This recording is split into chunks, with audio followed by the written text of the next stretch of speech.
Good morning all of you. Last lecture में मैंने आपको ये पढ़ाया था कि रेट ऑफ रिएक्शन जो है वो क्या होती है।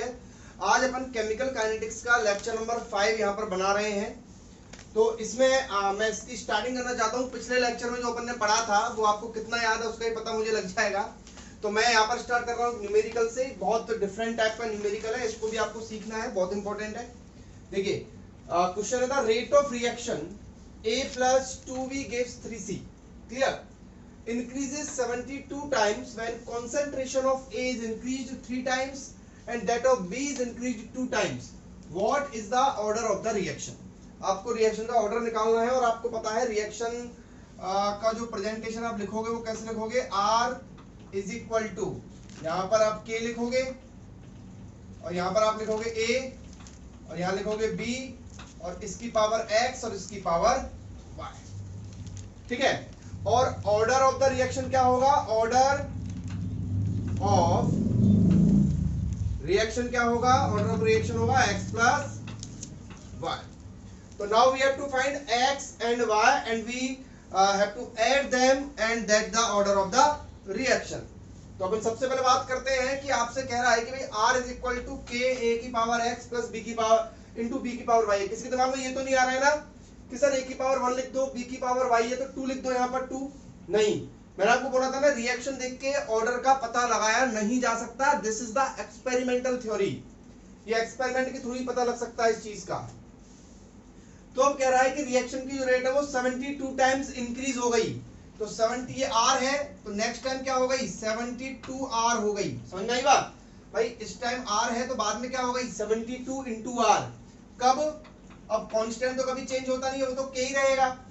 बट जो a है वो कितना बढ़ गया? Increase 3 times. तो इसको लिख दूंगा मैं 3a की पावर x और b की पावर y, ये 2 गुना बढ़ गया 2b की पावर y। क्लियर? तो अब मैं क्या करता हूं, इसका इसमें डिवाइड दे देता हूं। तो मैं जब मैं इसका इसमें डिवाइड दूंगा तो ये होगा 72r अपॉन r के 3a की पावर x 2b की पावर y अपॉन के a की पावर x b की पावर y। r से r कट, k से k कट।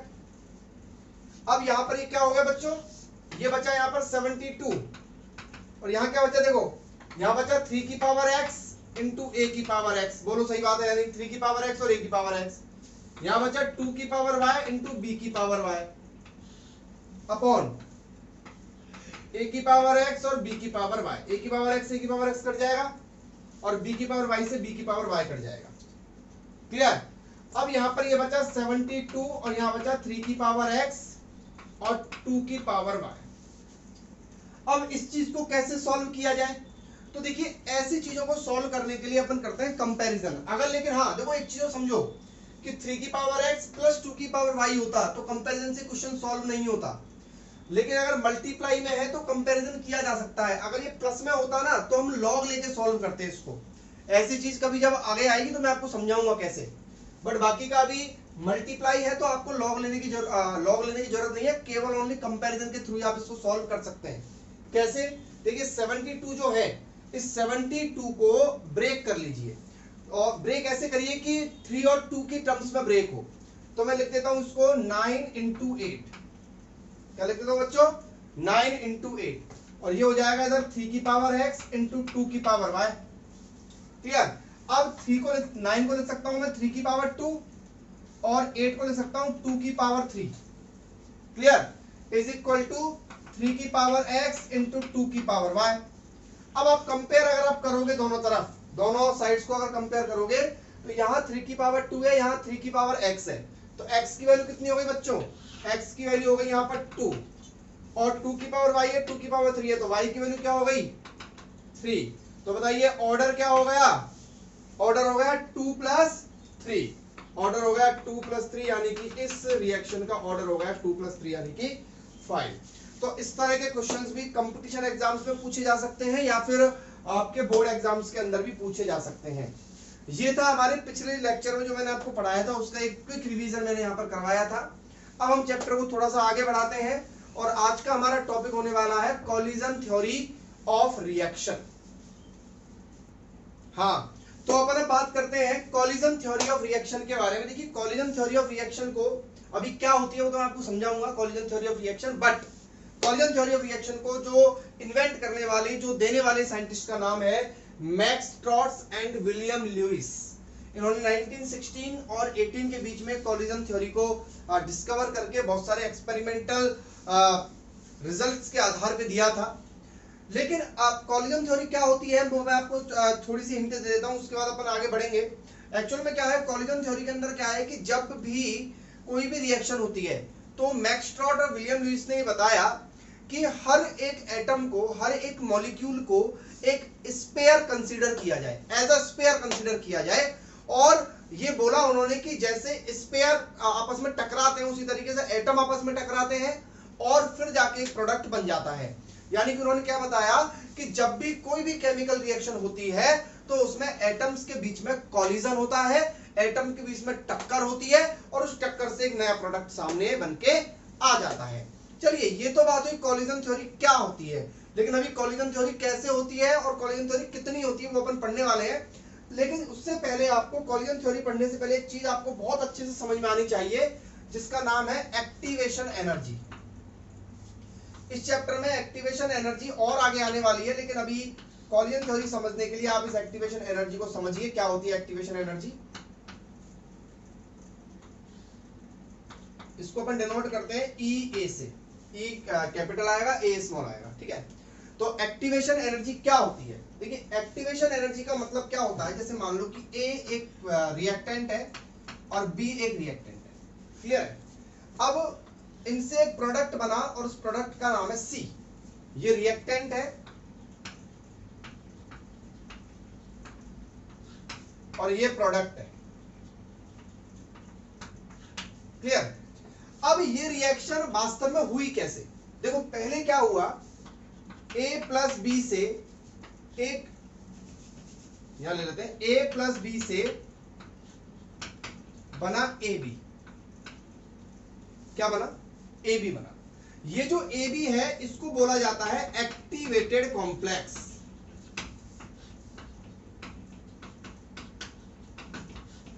जो रिएक्शन के बीच में बनता है, ये रिएक्शन तो फाइनल रिएक्शन है। अब ये हुई कैसे वो समझा रहा हूं मैं आपको। ए प्लस बी है, ए प्लस बी से पहले ए बी बना, फिर ए बी से बाद में बना सी प्रोडक्ट, लेकिन आपको सीधी ये वाली रिएक्शन दिखाई मिलती है, ठीक है। अब एक्चुअल में क्या होता है कि बीच में एक चीज और बनती है जिसको अपन इंटरमीडिएट बोलते हैं, या फिर ऑर्गेनिक केमिस्ट्री में तो आप इसको इंटरमीडिएट बोलते हो, लेकिन यहां मैं उसको बोलूंगा एक्टिवेटेड कॉम्प्लेक्स। अब देखिए क्या होता है कि हर रिएक्टेंट के पास अपनी एक नॉर्मल एनर्जी होती है जिससे वो कोलाइड करते हैं, जिससे वो आपस में प्रोडक्ट बनाने के लिए रेडी होते हैं। लेकिन उनकी खुद की जो एनर्जी होती है उससे वो कभी भी कंप्लीट प्रोडक्ट नहीं बना पाते, इस बात को ध्यान से समझिए। यानी कि आपके पास मान लो कि दो चीजें हैं, कार्बन है और ऑक्सीजन है, C+O2। तो C+O2 मिलके CO2 बनता है, लेकिन C+O2 केवल अपनी एनर्जी से ही CO2 नहीं बन सकता, उसको आपको बर्न करना पड़ेगा। आपको बाहर से भी एक एनर्जी देनी पड़ेगी जिससे C+O2 क्या बना सके, CO2 बना सके। केवल एक कोयला रखा हुआ है घर पे, मान लो कार्बन जो है वो कोयला है, कोल है, और आपने ऑक्सीजन हमारे एनवायरमेंट में है, तो कोल को आप ऐसे ऐसे ऑक्सीजन के अंदर ही तो रखा हुआ है, तो रिएक्शन होके CO2 तो बन नहीं रही है। जब आप उसमें आग लगाओगे, उसको बर्न करोगे, आप उसको हीट करोगे, तब जाके क्या बनेगी, CO2 बनेगी। यानी कि उनके पास अपनी खुद की नॉर्मल एनर्जी थी, लेकिन एक नॉर्मल एनर्जी से भी ज्यादा एनर्जी जब उनके पास होगी तब जाके वो क्या बना पाएंगे, प्रोडक्ट बना पाएंगे। और नॉर्मल एनर्जी से जो जस्ट ज्यादा एनर्जी जो अपन दे रहे हैं बाहर से, that energy is known as activation energy. यानी किसी भी, देखिए यहां से यहां तक तो नॉर्मल एनर्जी से चीज बन जाती है, ए प्लस बी से ए बी तक, एक्टिवेटेड कॉम्प्लेक्स तक। लेकिन एक्टिवेटेड कॉम्प्लेक्स से प्रोडक्ट बनने के लिए एक एनर्जी की रिक्वायरमेंट होती है, and that energy is known as activation energy. तो मैंने एक्टिवेशन एनर्जी की डेफिनेशन यहां पर लिख दी है। Active molecules have some more energy than the normal molecules. यानी कि नॉर्मल मॉलिक्यूल की जो एनर्जी होती है उससे थोड़ी सी एक ज्यादा एनर्जी होती है उनके पास, और this extra energy is called activation energy and it is represented by EA। Clear है? जिन बच्चों ने इस डेफिनेशन की, जिनको लिखने की जरूरत है वो लिख लेना आप उनको, ठीक है ना? तो एक्टिवेशन एनर्जी आपको समझ में आ गई। चलो एक्टिवेशन एनर्जी के आगे बढ़ते हैं अपन कॉलिजन थ्योरी की तरफ। तो कॉलिजन थ्योरी क्या है फिर? कॉलिजन थ्योरी का मतलब है कि रिएक्शन में रिएक्टेंट मॉलिक्यूल्स जो हैं उनको as a solid sphere consider किया जाता है, और ये बताया जाता है कि अगर मान लो रिएक्टेंट जो है वो रिएक्ट होकर प्रोडक्ट बनाएंगे तो उनका आपस में कोलाइड होना, उनका कॉलिजन होना बहुत जरूरी है। ये आपकी कॉलिजन थ्योरी है। लेकिन अब कॉलिजन थ्योरी में अपन कुछ टर्म्स आएंगी जिनको अपन पढ़ते हैं। पहली टर्म्स मैंने यहाँ लिखी हुई है कॉलिजन फ्रीक्वेंसी, और दूसरी टर्म मैंने यहाँ लिखी हुई है इफेक्टिव कॉलिजन। इनका मतलब क्या होता है? तो मैं सबसे पहले बात करता हूं कॉलिजन फ्रीक्वेंसी के बारे में। तो देखिए एक्चुअल में क्या है कि जब रिएक्शन में रिएक्टेंट मॉलिक्यूल्स जो है जब वो आपस में कोलाइड करेंगे तो number of collision in the reaction between the among the reactant molecules, यानी कि मान लो जब भी आपने कोई रिएक्शन करवाई तो उस रिएक्शन में 100 कॉलिजन हुए, 1000 कॉलिजन हुए, 10,000 कॉलिजन हुए, तो नंबर ऑफ कॉलिजन्स पर सेकंड या number of collisions in unit time of the reactant molecules in the reaction is called collision frequency. उसको अपन कॉलिजन फ्रीक्वेंसी बोलते हैं। यानी कि कॉलिजन फ्रीक्वेंसी का मतलब सीधा सीधा क्या होगा बच्चों?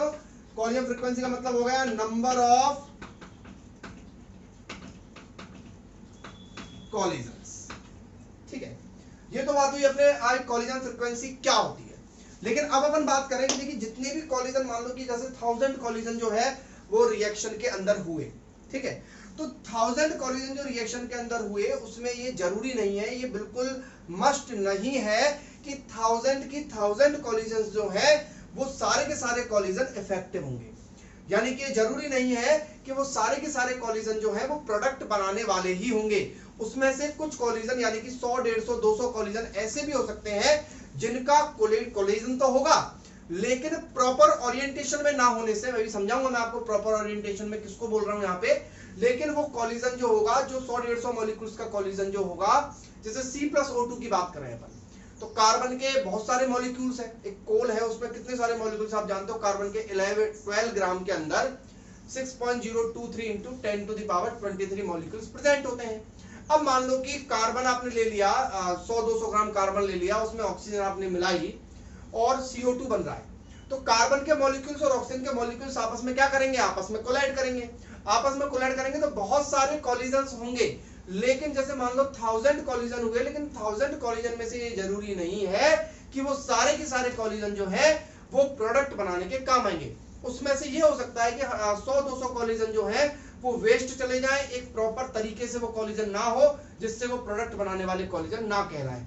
यानी कि अब मैं बात कर रहा हूं इफेक्टिव कॉलिजन क्या होता है, उस कॉलिजन फ्रीक्वेंसी में से वो वाले कॉलिजन जो प्रोडक्ट बनाने में जिन्होंने पार्टिसिपेट किया है, यानी कि जो उनकी वजह से प्रोडक्ट बना है, यानी कि अगर वो कॉलिजन नहीं होते तो प्रोडक्ट नहीं बनता, that collision, those collisions are called effective collision. तो ये बात की अपन ने कॉलिजन फ्रीक्वेंसी और इफेक्टिव कॉलिजन की। तो collision frequency number of collisions in the reaction or between the among the reactant molecules, and those collisions which are responsible for the formation of product are called effective collision। यानी कि effective collision कौन से हो गए? यानी कि जो responsible है, responsible, आप एक वर्ड में आंसर दे सकते हैं कि भाई responsible collision for formation of product. याद रखें ये सब कुछ आपका कॉलिजन थ्योरी चल रही है। अभी कॉलिजन थ्योरी क्या होती है? कॉलिजन थ्योरी ध्यान रखना, अगर मान लो कोई भी रिएक्शन है उसमें रिएक्टेंट मॉलिक्यूल सबसे पहले एक्टिवेटेड कॉम्प्लेक्स बना रहा है, मैंने आपको समझाया, और एक्टिवेटेड कॉम्प्लेक्स जो है उसको एक्टिवेशन एनर्जी मिल रही है, और एक्टिवेशन एनर्जी से वो किस में कन्वर्ट हो रहा है? वो प्रोडक्ट में कन्वर्ट हो रहा है। यानी कि कॉलिजन फ्रीक्वेंसी क्या होती है? Number of collisions in the reaction, और इफेक्टिव कॉलिजन क्या होते हैं? Responsible collision for. तो अब आप एक बात समझिए, क्या देखिए क्वेश्चन मुझको याद आ रहा है, कंपटीशन एग्जाम का क्वेश्चन था, उसमें ये दिया हुआ था कि कॉलिजन फ्रीक्वेंसी जो है उसको FR से डिनोट किया जाता है कॉलिजन फ्रीक्वेंसी, और इफेक्टिव कॉलिजन को डिनोट किया गया था FE से। तो उसमें दिया हुआ था कि FE = FR, ये ऑप्शन सही है। या फिर F R is greater than F E, ये ऑप्शन सही है, या फिर F R is greater than equal to F E, ये ऑप्शन सही है, या फिर F R is less than equal to F E, ये ऑप्शन सही है। उसमें 4 ऑप्शन थे, 4 ऑप्शन में से बताइए कौन सा ऑप्शन सही है। तो चलो अपन चारों को पढ़ते हैं एक बार। पहला ऑप्शन है F R is equal to F E. This can be right, this can be right, क्योंकि हो सकता है कि जितने कॉलिजन हुए हों, जितने भी कॉलिजन हुए हों वो सारे इफेक्टिव हुए हों। क्लियर, ये भी हो सकता है, पॉसिबल है। लेकिन कभी भी ध्यान रखना किसी भी कंपटीशन एग्जाम्स के अंदर, अभी चलो उसको पढ़ते हैं पहले, है ना। अब दूसरा है F R is greater than F E. F R is greater than F ई का मतलब है कि कॉलिजन फ्रीक्वेंसी जो है वो हमेशा इफेक्टिव कॉलिजन से ज्यादा होगी। ये भी बिल्कुल सही है, बिल्कुल सही है, मैं मानता हूं उसको। तीसरा चलते हैं अपन कि F R is greater than equal to F E, कि कॉलिजन फ्रीक्वेंसी जो है, कॉलिजन फ्रीक्वेंसी 1000 है, इफेक्टिव कॉलिजन केवल 800 है, 200 वेस्ट हो गए। तो ये तो बिल्कुल परफेक्ट मुझे सही लग रहा है। हाँ, बराबर भी हो सकता है और जो कॉलिजन फ्रीक्वेंसी है वो ज्यादा भी हो सकती है, बट ये मुझे बिल्कुल गलत लग रहा है, तो मैं इसको तो बिल्कुल गलत बोल देता हूँ। क्लियर है। अब ये 3 क्वेश्चन हुए। तो अब मैं आपको ये समझा रहा था कि किसी भी कंपटीशन एग्जाम्स के अंदर अगर ऐसा होता है कि आपको 3 ऑप्शन सही लग रहे हैं, तो ध्यान रखना सही आंसर वो होता है जो ज्यादा सही होता है। नॉर्मल सी बात है, सही आंसर कौन सा होता है, जो ज्यादा सही होता है। तो अब ये भी सही है, ये भी सही है, ये भी सही है, लेकिन आप खुद बताइए आपको परफेक्ट कौन सा लग रहा है, ये वाला। क्योंकि सर बराबर भी हो सकता है, केवल बराबर नहीं होता है। भाई केवल बराबर नहीं होता है, ये क्यों गलत हुआ, क्योंकि सर वो केवल बराबर नहीं होता है, ओनली बराबर नहीं होता, बड़ा भी होता है, तो इसलिए ये गलत हो गया ना कहीं ये गलत है। दूसरा, सर वो बराबर भी हो सकता है, इसलिए ये गलत है, लेकिन सर वो बराबर भी हो सकता है, बड़ा भी होता है, तो ये बिल्कुल परफेक्ट आंसर है। तो आप इसका क्वेश्चन लिख लेना कि विच इज करेक्ट, अपनी कॉपी में नोट कर लेना, विच इज करेक्ट। क्लियर। तो इस तरह के क्वेश्चन जो है वो इफेक्टिव कॉलिजन और कॉलिजन फ्रीक्वेंसी के बीच में से पूछे जा सकते हैं। ओके, तो नेक्स्ट अपना टॉपिक है कि necessary condition for effective collision. इसका मतलब ये हुआ कि भाई अपन ये समझ गए कि फ्रीक्वेंसी क्या होती है, कितने कॉलिजन हो रहे हैं, टोटल कितने कॉलिजन है, उसमें से इफेक्टिव कॉलिजन कितने हैं। अब क्वेश्चन ये बनता है कि सर ऐसी क्या कंडीशन होती है कि टोटल जो जितने भी कॉलिजन हुए थे उनमें से कुछ वेस्ट हो जाते हैं और बाकी के बचे कुचे ही इफेक्टिव कॉलिजन कहलाते हैं। तो उसके लिए मेन कंडीशन क्या है सर, जिससे हम पता लगा सके कि इसमें इफेक्टिव कॉलिजन कौन से होंगे, उन्होंने कौन सा ऐसा काम किया होगा जिससे वो इफेक्टिव कॉलिजन बन गए होंगे। तो मैं आपको बता दूं कि जो भी नेसेसरी कंडीशन होती है इफेक्टिव कॉलिजन की, एक तो होती है एनर्जी बैरियर,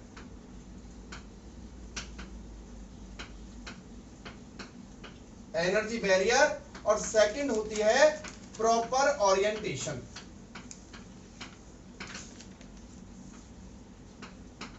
एक होती है एनर्जी बैरियर और सेकंड होती है प्रॉपर ओरिएंटेशन। तो इनको एक एक करके समझते हैं अपन कि एनर्जी बैरियर और प्रॉपर ओरिएंटेशन का मतलब क्या होता है। तो सबसे पहले मैं बात करता हूं, फर्स्ट टॉपिक है अपना एनर्जी बैरियर के बारे में।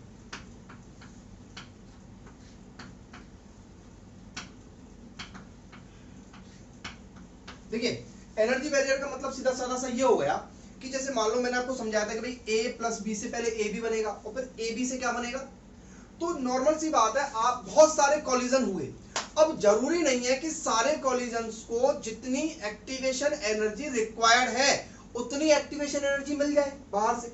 ये जरूरी नहीं है ना, मान लो कि 1000 कॉलिजन हुए, 1000 कॉलिजन हुए, उसमें से ओनली 900 कॉलिजन, 900 कॉलिजन्स को ही उतनी एनर्जी मिल पाई जितनी उसको जरूरत थी, रिक्वायर्ड थी, थ्रेशोल्ड थी, उसकी मिनिमम एनर्जी जितनी उसको चाहिए थी, जितनी थी उतनी उसको नहीं मिल पाई। अब मान लो जिनको मिल गई तो वो तो प्रोडक्ट में कन्वर्ट हो गए, लेकिन जिन मॉलिक्यूल्स को नहीं मिल पाई, क्या वो प्रोडक्ट में कन्वर्ट हो पाएंगे, नहीं हो पाएंगे। तो इसका मतलब एक एनर्जी बैरियर वहां पर प्रोड्यूस हो जाएगा, जिसकी वजह से वो फ्रीक्वेंसी जो कॉलिजन्स है उसमें से अनइफेक्टिव कॉलिजन्स भी रह जाएंगे, क्योंकि उनको उतनी एनर्जी नहीं मिल पाएगी जितनी उनको रिक्वायर्ड थी। तो एनर्जी बैरियर का मतलब समझ गए आप, यानी एनर्जी बैरियर किससे रिलेटेड है, सीधा एक्टिवेशन एनर्जी से। आप समझ गए होंगे कि मैंने आपको एक्टिवेशन एनर्जी क्यों पढ़ाई थी, क्योंकि जैसे मैं आपको वापस समझा दूं, एनर्जी बैरियर का मतलब हो गया ए प्लस बी से बना एक एक्टिवेटेड कॉम्प्लेक्स ए बी और उससे बना एक प्रोडक्ट सी। अब ये एक्टिवेटेड कॉम्प्लेक्स है, इसको क्या चाहिए, इसको चाहिए एक्टिवेशन एनर्जी। अब मान लो कि जिस कॉलिजन के अंदर ये एक्टिवेशन एनर्जी उस कॉलिजन को नहीं मिल पाई, तो वो इफेक्टिव कॉलिजन की श्रेणी में नहीं आएगा। समझे बात आपको? चलिए, और सेकंड है अपना प्रॉपर ओरिएंटेशन, जो आपको समझना बहुत ज्यादा जरूरी है। प्रॉपर ओरिएंटेशन क्या होता है? ठीक है, जब तक प्रॉपर ओरिएंटेशन नहीं होगा तब तक जो है इफेक्टिव कॉलिजन नहीं कहा जाएगा। किसी भी कॉलिजन के अंदर कॉलिजन को इफेक्टिव होने के लिए उसके प्रॉपर ओरिएंटेशन में कोलाइड होना जरूरी है। मैं एक छोटा सा एग्जांपल ले लेता हूं, जैसे NO2 प्लस NO2 से मिलकर बनता है N2O4। ठीक है, तो मैं स्पेयर मानते हुए इनको ऐसे बनाता हूं कि ये N है और ये O है, दो O बने हुए इस तरीके से, और ये N है, ये O है। जब इनका आपस में कॉलिजन होगा, ठीक है, आपस में कॉलिजन होगा, तो ये प्रॉपर ओरिएंटेशन में इस तरीके से टकराएंगे, यानी आपस में कैसे टकराएंगे, ये इधर से और ये इधर से, ऐसे। Clear? This is called proper orientation. मान लो कि अगर ऐसा हो गया N, ये NO2 है और दूसरा ऐसे टकरा रहा है, कैसे? ऐसे टकरा रहा है N, तो this is not proper orientation, तो यहां पर लिखूंगा मैं नो रिएक्शन। इनके भी अपने फिक्स प्रॉपर ओरिएंटेशन होते हैं, उसी में अगर ये कोलाइड करेंगे, अब ये क्या है, ये एक्सपेरिमेंटल चीज हो गई पूरी। क्लियर? तो NO2 से बनेगा,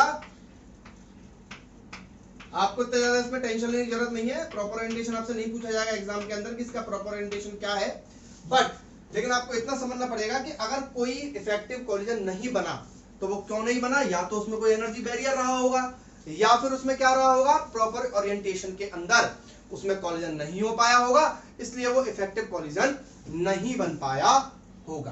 क्लियर? तो ये अपने दो टॉपिक थे, energy barrier and proper orientation. Okay, तो अब जो आज हमने टॉपिक पढ़ा है कॉलिजन थ्योरी का, उससे रिलेटेड दो क्वेश्चन बहुत इंपॉर्टेंट है, और 99% जो है वो ज्यादातर एग्जाम्स, जो बोर्ड एग्जाम्स होते हैं अपने, RBSE हो, CBSE हो या और कोई बोर्ड हो, उसके अंदर ज्यादातर ये दो ही क्वेश्चन जो है इस टॉपिक से पूछे जाते हैं। पहला क्वेश्चन है, what are the barriers which are to be overcome by reactant molecules for the reaction to take place. यानी कि इसका मतलब है ऐसे कौन कौन से बैरियर्स हैं जो रिएक्टेंट मॉलिक्यूल्स को रिएक्शन करने के लिए थोड़ा सा प्रॉब्लम क्रिएट करते हैं। तो वो दो हैं।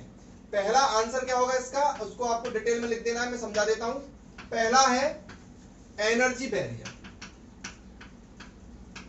पहला है एनर्जी बैरियर, भाई इसकी वजह से जो चीज रह जाती है, ठीक है, इफेक्टिव कॉलिजन नहीं बन पाता है। और दूसरा कौन सा है, प्रॉपर ओरिएंटेशन, जो मैंने आपको भी समझाया, यानी कि मैंने आपको बताया necessary condition for effective collision, तो वो यही चीज है, प्रॉपर ओरिएंटेशन।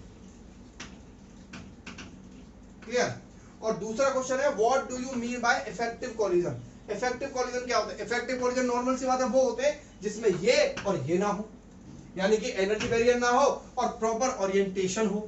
यानी कि इफेक्टिव कॉलिजन क्या होता है, पहले तो इफेक्टिव कॉलिजन की एक छोटी सी डेफिनेशन हम क्या लिखेंगे अपने एग्जाम के अंदर, कि इफेक्टिव कॉलिजन वो होते हैं जिनकी वजह से प्रोडक्ट बनता है, यानी कि जो रेस्पॉन्सिबल कॉलिजन होते हैं प्रोडक्ट फॉर्मेशन के लिए, उनको अपन क्या बोलते हैं, इफेक्टिव कॉलिजन बोलते हैं। अब इफेक्टिव कॉलिजन की नेसेसरी कंडीशन क्या होती है, जो मैंने आपको अभी समझाई थी, वो आप लिख देंगे। तो यहां इस तरीके से अपन खत्म करते हैं अपनी कॉलिजन थ्योरी ऑफ रिएक्शन, जो बहुत महान दो साइंटिस्टों ने दी थी। इसके बाद अपना नेक्स्ट लेक्चर जो होने वाला है वो बहुत इंपॉर्टेंट होने वाला है, उसमें अपन एक्टिवेशन एनर्जी को बहुत डिटेल में पढ़ने वाले हैं। तब तक ये 5 लेक्चर जो केमिकल काइनेटिक्स के बन चुके हैं, इसके आगे 2 लेक्चर्स और रिमेनिंग है अपने, उनको करिए। Thank you.